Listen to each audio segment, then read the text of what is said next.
Hello computators, I'm going to show you how easy it is to set up Syncthing on your Ubuntu Linux computer so that you can sync files between your other computers on your network and your Android devices. So let's get started.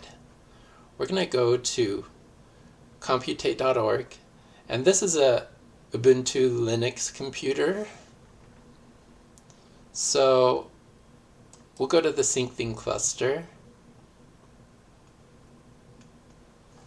And if you don't want to pay for the full Syncthing cluster design here, which will let you design your own cluster of computers and automate the whole process with the bash script, that's okay. You can follow along with the sample Syncthing cluster summary right here, and it goes into detail exactly how to install Syncthing on your Ubuntu computer. It lays it all out. So check that out.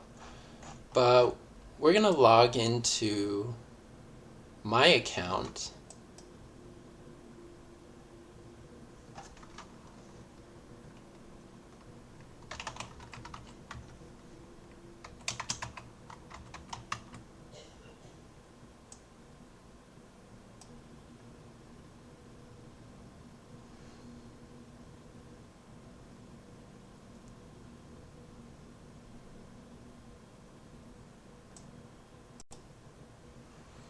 And here's my Syncthing cluster. So let's go there, view that.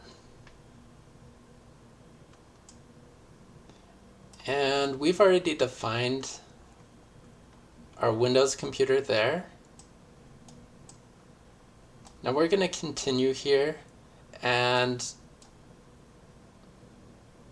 so when we're going to install Syncthing on this Ubuntu Linux computer, it's going to install Syncthing as the application, as the user Syncthing and the group Syncthing, and then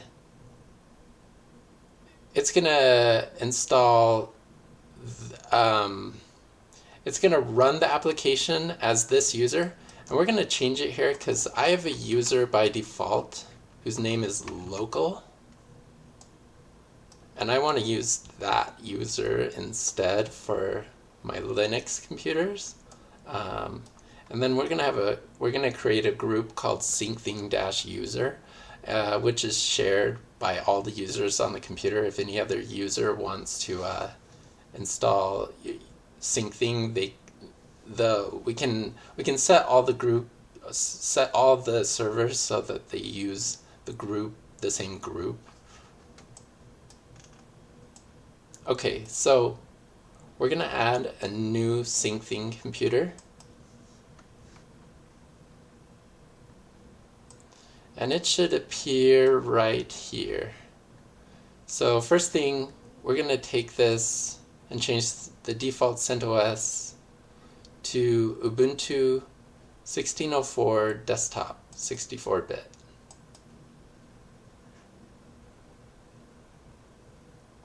And now let's find out the hostname and IP address for this computer. So we type hostname ubuntu1.computate.org. We plug that in here.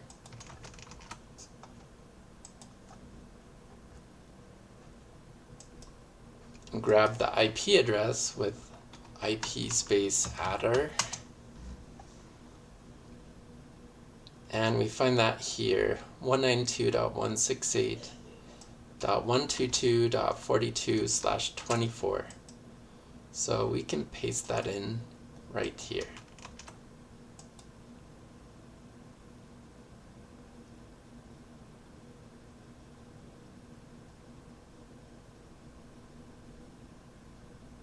Okay, that looks good. Now we're going to add a Syncthing server to this Syncthing computer. And we can do that by clicking on this computer here and clicking Add Syncthing Server. So that server appears right here, And so it'll install with the user local like we wanted it to, and it's associated with ubuntu1.computate.org, and that's the group. Everything else looks good here. If you're going to install multiple servers for different users, then you're going to want to customize these ports in the config. But let's get started. We just need to download the bash script, save it, and we can run that here. Since it's a bash script, you want to type bash space downloads cluster syncthing.sh. Okay, so it's going to step us through the whole process. We start by creating the user Syncthing. It asks for our sudo password. So I enter that here. We're going to create the directory /opt/syncthing. We are going to change the owner of that directory to Syncthing and the group to Syncthing. We're going to give the user and group read-write permissions in that directory, and we're going to download Syncthing now.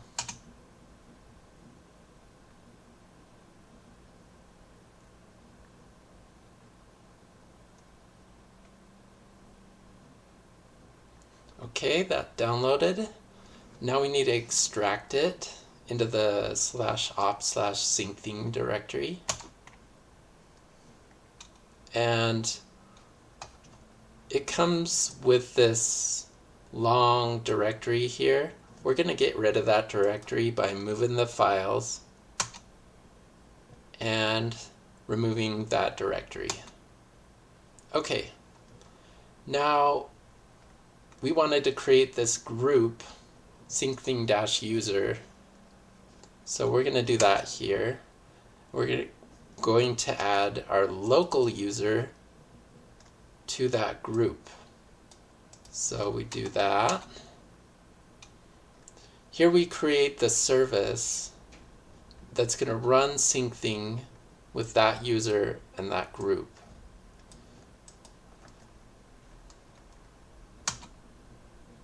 So we're going to reload the service daemon so that it knows about this new service.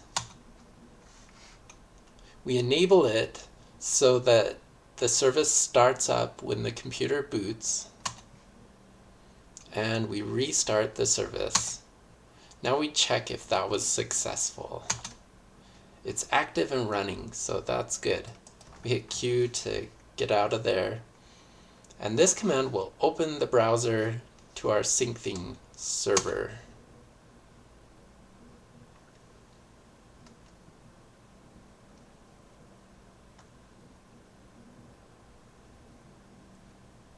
And there it's running.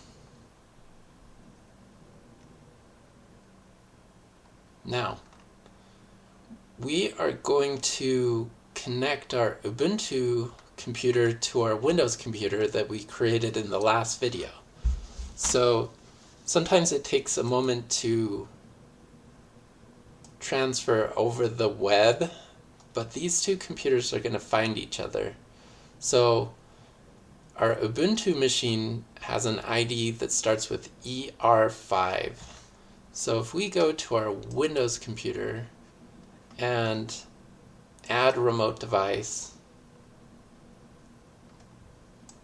we should be able to type in ER5, and sure enough, we find it here.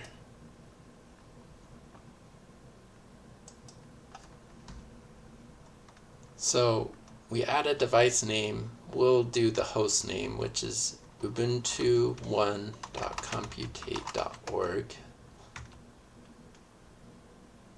And that's good for now.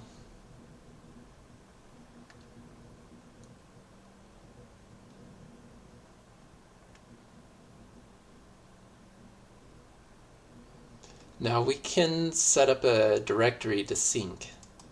So let's open up this pictures directory, which has a picture of a turtle on our Windows computer that we want to sync with the other computers on the network.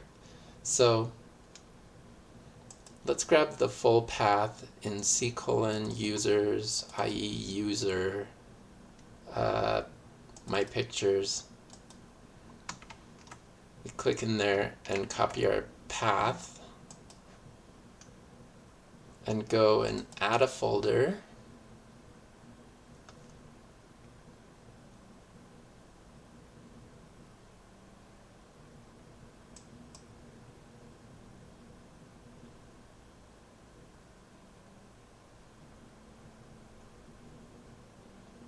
There we go. We'll call this pictures. Paste in our folder path and share that with Ubuntu 1. Save that. Now let's go back to Ubuntu and attempt to connect. Let's skip that for now and add this device. So we'll save that. So Ubuntu found Windows, which is great.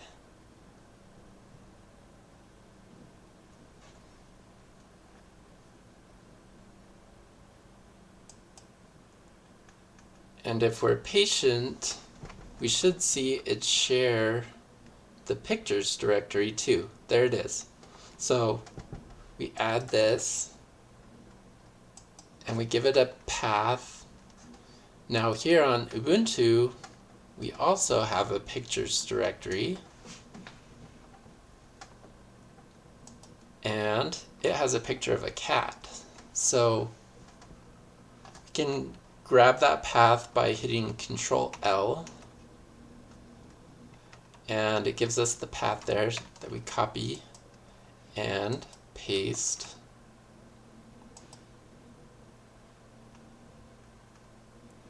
And so it'll share back and forth between Windows and Ubuntu.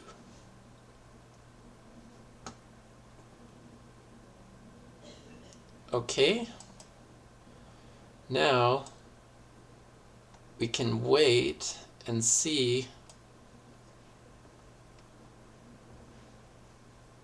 and we should have pictures synced back and forth any moment. And sure enough, there it is. So we got both on our Ubuntu machine, and we go back to Windows, and we got both of them there. So there we have it. Now I'm going to do another video and include CentOS as part of this cluster, so stay tuned. And I'll show you even more. And switch to Linux, computate your way to success, and remember, life is terrific. Just enjoy it.